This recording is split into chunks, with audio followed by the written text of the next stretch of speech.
नमस्कार दोस्तों, स्वागत है आपका study for JPSC YouTube channel में।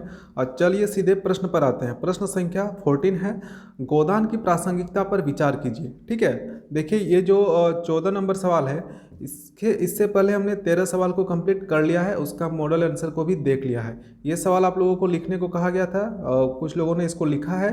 और बता दें कि ज़्यादातर लोगों ने इसको कॉपी पेस्ट किया है। ठीक है, ऐसा नहीं करना है, आप कहीं से देख के लिख रहे हैं तो हूबहू उसी चीज़ को मत लिखिए, कुछ उसमें अपना भाषा को जरूर ऐड कीजिए। ठीक है, चलिए देखिए प्रासंगिकता का क्या मतलब होता है। प्रासंगिक यानी कि देखिए गोदान कब लिखा गया है, 1936 ईस्वी में लिखा गया है। और आज आपका समय चल रहा है 2021, यानी कि लगभग 85 साल का समय बीत चुका है।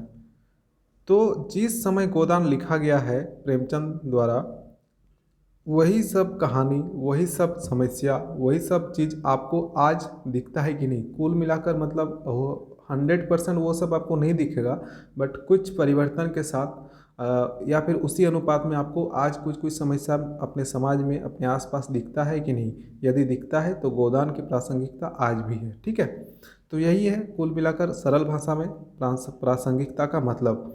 अब देख लेते हैं इसका मॉडल आंसर क्या हो सकता है।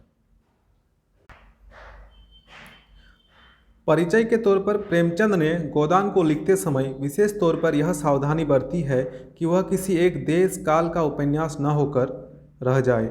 यही कारण है कि गोदान को पढ़ते हुए आज भी लगता है कि यह हमारे ही परिवेश का उपन्यास है। ठीक है, ये क्या है आपका जो देश काल है। देश काल से आप क्या समझते हैं? देश काल मतलब किसी एक खास समय का बात और किसी एक खास क्षेत्र का बात जब करते हैं तो उसे कहा जा रहा है देश काल। ठीक है, तो ऐसा नहीं किया गया है गोदान में। गोदान में किसी खास समय और किसी खास क्षेत्र को टारगेट नहीं किया गया है। यदि ऐसा किया जाता है तो आज पूरे देश में यह उपन्यास प्रासंगिक नहीं होता। ठीक है, चलिए आगे बढ़ते हैं।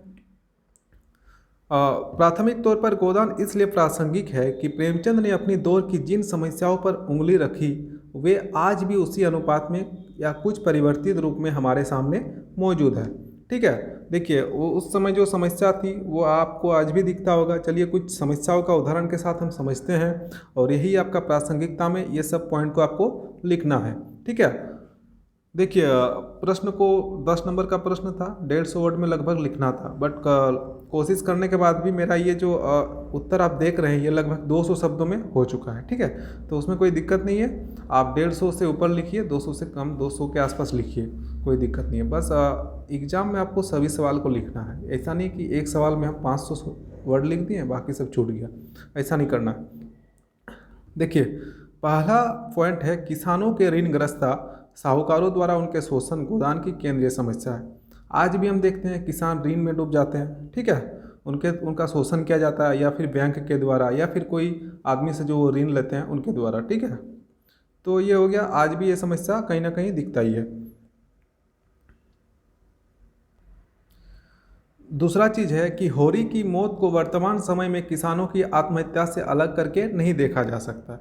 यदि आपने गोदान को पढ़ा है तो पता होगा कि होरी की मृत्यु हो जाती है बहुत ऋण में आ जाने के कारण, मजदूर बनने के बाद। ठीक है, बहुत से समस्या आप उसको यदि नहीं पढ़े हैं तो जरूर अच्छे से पढ़िए। ठीक है, जितना भी 3 उपन्यास है सबको पढ़ना है, मेला आंचल, राग दरबारी और गोदान, तीनों को अच्छे से पढ़िए। 2 बार 3 बार करके पढ़ लीजिए, जितना बार आपके पास समय हो पढ़िएगा तो आप अच्छे से समझ के और लिख सकते हैं। ठीक है, और अपने पॉइंट को ऐड कर सकते हैं। तो आज भी जो किसान का आत्महत्या है वो आपको अक्सर दिखता ही होगा, कहीं कभी इस राज्य में कभी वहाँ। ठीक है, तो ऐसा ये समस्या आज भी बना हुआ है जो 1936 में प्रेमचंद द्वारा लिखित है। चलिए अगला पॉइंट है, गोबर झुनिया के प्रेम विवाह पर पंचायत द्वारा दंडित करना, यानी कि जुर्माना लगाना। आज भी ऐसी स्थिति देखी जा सकती है। ठीक है, जो अंतर्जातीय विवाह होता है। ठीक है, या फिर ये जो इस गोदान में जो दिखाया गया है गोबर झुनिया के प्रेम विवाह पर जो पंचायत बैठा जाता है, वहाँ पे क्या होता है कि जुर्माना लगाकर उन लोगों को छोड़ दिया जाता है। चलिए, तो ये तो कहीं किसी हद तक ठीक बात है, बट आज जो हम देखते हैं उसमें जुर्माना तो नहीं, उसको बहिष्कार ही कर दिया जाता है। ठीक है, जैसा आप हरियाणा में सुने होंगे खाप पंचायत है, तो इस तरह से सभी जगह अलग अलग नाम से पंचायत जाना जाता है। ठीक है, तो कहीं ना कहीं ये गलत चीज़ है, और ये प्रासंगिक है, गोदान में दिखाया गया है और आज भी आपको ये दिखता ही है। ठीक, आगे जो पॉइंट है, मीडिया का बिकाऊ चरित्र, जो आज के समय का भयानक सच है जिसे प्रेमचंद ने ओमकार नाथ के भीतर घुसकर बहुत पहले पहचान लिया था। ठीक है, देखिए किसे नहीं पता कि आज जो मीडिया है वो पूरी बिक चुकी है। तो उसी को प्रेमचंद ने गोदान में एक ओमकार नाथ करके है, और उनसे आप पढ़िएगा गोदान तो ये चीज़ आपको समझ में आ जाएगा कि वो किस तरह से बिकाऊ थे। चलिए आगे है, गोदान की प्रासंगिकता साहित्यिक स्तर पर भी है। गोदान ने हिंदी गद्य को जो हिंदुस्तानी शैली सौंपी वह भीष्म साहनी और कमलेश्वर के रास्ते आज भी जिंदा है।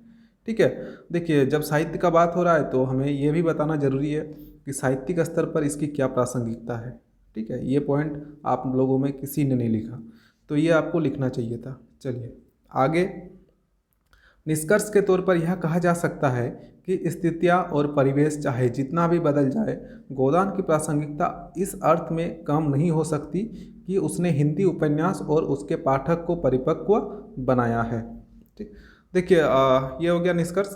और बता दें कि यदि आप हमारे व्हाट्सएप ग्रुप में जुड़ना चाहते हैं तो नंबर है 7361031100। इसमें आप व्हाट्सएप कीजिए, अपना नाम और ज़िला का नाम, पेपर टू हिंदी लिखिए, आपको व्हाट्सएप ग्रुप में जोड़ दिया जाएगा जहां आपको हिंदी के प्रश्न दिए जाते हैं। ठीक है, इसके अलावा आप हमारे टेलीग्राम चैनल जो है स्टडी फॉर JPSC के नाम से, उसको भी जरूर ज्वाइन कीजिए।